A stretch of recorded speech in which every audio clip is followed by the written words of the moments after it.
नमस्कार। क्रिटिसिज्म की दुनिया में आप सभी का स्वागत है। क्योंकि हमारी चैनल का यह पहला ही वीडियो है तो मैं आप सभी को बता देना चाहता हूं कि इस चैनल का मेन कंटेंट होगा क्रिटिसिज्म यानी आलोचना। हर वीडियो में मैं अलग अलग टॉपिक पर अपने विचार और अनुभव, साथ में ही लोगों के विचार और अनुभव अपने नजरिए से पेश करने की कोशिश करूंगा। ऐसी ही कड़वी सच्चाइयों से रूबरू होने के लिए हमारे YouTube चैनल बॉर्न क्रिटिक को सब्सक्राइब करें और नए वीडियो का नोटिफिकेशन सबसे पहले पाने के लिए बेल आइकन को भी टच करें। सुस्वागतम। आज मैं बात करने वाला हूँ गवर्नमेंट स्कूल्स और प्राइवेट स्कूल्स के बीच के अंतर की। मौजूदा वक्त में बच्चा 3 साल का होते ही उसके पेरेंट्स वास्को डी गामा बन के अच्छे स्कूल्स की तलाश में निकल पड़ते हैं। जो पेरेंट्स अमीर होते हैं वो अपने बच्चों के लिए 100% प्राइवेट स्कूल्स ही प्रीफर करते हैं और जो पेरेंट्स अपने बच्चों को हाई प्रोफाइल स्कूल्स में एडमिशन दिलवाने में कैपेबल नहीं होते हैं उनकी चयन सूची में दूसरे क्रमांक पर ऐसे स्कूल्स आते हैं जो होते तो प्राइवेट ही है लेकिन उनकी फीस थोड़ी कम होती है, मगर पेरेंट्स सरकारी यानी गवर्नमेंट स्कूल्स में एडमिशन करवाने में जरा सा भी यकीन नहीं रखते हैं। क्योंकि हमारे देश के लोगों की ये मानसिकता है कि गवर्नमेंट स्कूल्स तो सिर्फ गरीबों के लिए है और वहाँ की पढ़ाई घटिया किस्म की होती है या तो वहाँ के टीचर्स अच्छा पढ़ाते नहीं है। इसी मानसिकता का खंडन करना मेरे इस वीडियो का सब्जेक्ट है। तो चलिए जानते हैं प्राइवेट और पब्लिक स्कूल्स के प्लस और minus. Point number 1, basic facilities. ज्यादातर लोग प्राइवेट स्कूल्स को रेकमेंड करते हैं। इसका मेन रीजन ये है कि प्राइवेट स्कूल का बिल्डिंग किसी आलीशान होटल से कम नहीं होता। एयर कंडीशन बसेस, डांसू यूनिफॉर्म्स और कलरफुल इवेंट्स स्कूल के शान में बढ़ावा करते हैं। आज का दौर विज्ञापन देखकर चीजें खरीदने का दौर है। लोग पैकिंग देखकर उसकी क्वालिटी बता देते हैं।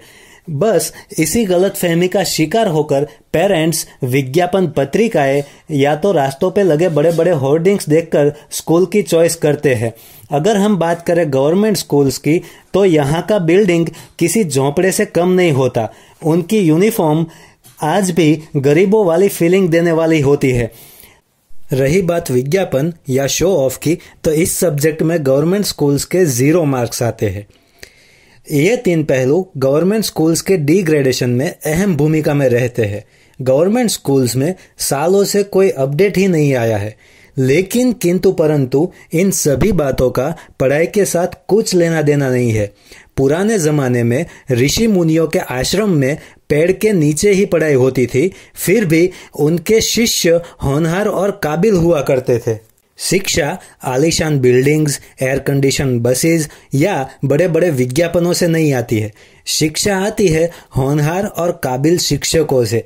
तो चलिए आगे बढ़ते हैं हमारी इस डिबेट के दूसरे पॉइंट की ओर। Point number 2, qualified and train teachers. अगर टीचर्स के क्वालिफिकेशन की बात की जाए तो यह एकमात्र ऐसा पहलू है जिसमें गवर्नमेंट स्कूल्स प्राइवेट स्कूल्स को पूरी तरह से मात देती है। क्योंकि गवर्नमेंट स्कूल्स में जो टीचर्स होते हैं वो सभी well qualified and well trained होते हैं, जबकि प्राइवेट स्कूल्स के टीचर्स ऐसे टीचर्स होते हैं जो लोग गवर्नमेंट टीचर बनने के लिए सरकार द्वारा तय किए गए मानकों में खरे नहीं उतर पाते और गवर्नमेंट जॉब न मिलने पर प्राइवेट जॉब में लग जाते हैं। कई प्राइवेट स्कूल्स में तो ऐसे टीचर्स भी होते हैं जिनकी पढ़ाई केवल 12वीं या तो कॉलेज तक की ही हुई हो, मगर टीचर चाहे कितना ही काबिल क्यों न हो, अगर स्टूडेंट पढ़ाई के प्रति लापरवाही दिखाए तो उसकी सारी काबिलियत दरी की दरी रह जाती है। यही है हमारी चर्चा का तीसरा और आखिरी पॉइंट, विद्यार्थी और उनके माता पिता का सहयोग।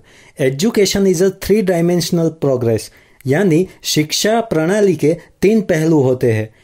पहला शिक्षक, दूसरा छात्र और तीसरा उनके माता पिता। अगर इन तीनों में से एक पहलू भी कमजोर पड़ जाए तो शिक्षा की गाड़ी पटरी से उतर जाएगी, इसमें कोई संदेह नहीं है। और ये बात गवर्नमेंट स्कूल्स में ज्यादातर देखने को मिलती है। वहाँ के स्टूडेंट्स को पढ़ने लिखने में ज़्यादा दिलचस्पी नहीं होती है। कई पेरेंट्स को तो उनका लड़का कौन सी क्लास में पढ़ता है यह भी मालूम नहीं होता है, तो होमवर्क कराने की बात तो दूर की है। और इससे बिल्कुल विपरीत प्राइवेट स्कूल्स के स्टूडेंट्स का आधा होमवर्क तो उनके पेरेंट्स ही कर देते हैं, या फिर जब तक होमवर्क ना हो जाए तब तक सामने ही बैठते हैं। जबकि गवर्नमेंट स्कूल्स के स्टूडेंट्स का बस्ता तो छुट्टी पड़ते ही घर के किसी कोने की शोभा बढ़ा रहा होता है। अकेले टीचर या स्कूल के बस की बात हरगिज नहीं है कि वो किसी स्टूडेंट को पढ़ाए। स्टूडेंट्स और उनके पेरेंट्स का भी उतना ही योगदान लगना चाहिए जितना किसी टीचर या स्कूल का। और जिस किसी स्कूल में ऐसा टीम वर्क हो जाता है वो स्कूल अच्छा स्कूल कहलाता है, चाहे वो गवर्नमेंट स्कूल ही क्यों ना हो। और जिस किसी स्कूल में ऐसा टीम वर्क नहीं हो पाता है वो बुरा स्कूल कहलाता है, चाहे वो प्राइवेट ही क्यों ना हो। आखिर में एक आसान से सवाल के साथ मैं इस विवेचन को विराम दूंगा। सवाल यह है कि एक किसान बंजर जमीन पर फसल उगाने की जद्दोजहद में लग जाता है और दूसरा किसान उपजाऊ जमीन पर फसल उगाने की कोशिश करता है, तो इन दोनों में से कौन सा किसान कामयाब हो पाएगा? इस सवाल का जवाब ही हमारी इस डिबेट का फैसला होगा। आज के लिए बस इतना ही। मिलेंगे एक नए वीडियो में नए टॉपिक के साथ। तब तक सोचते रहिए, सचेत रहिए।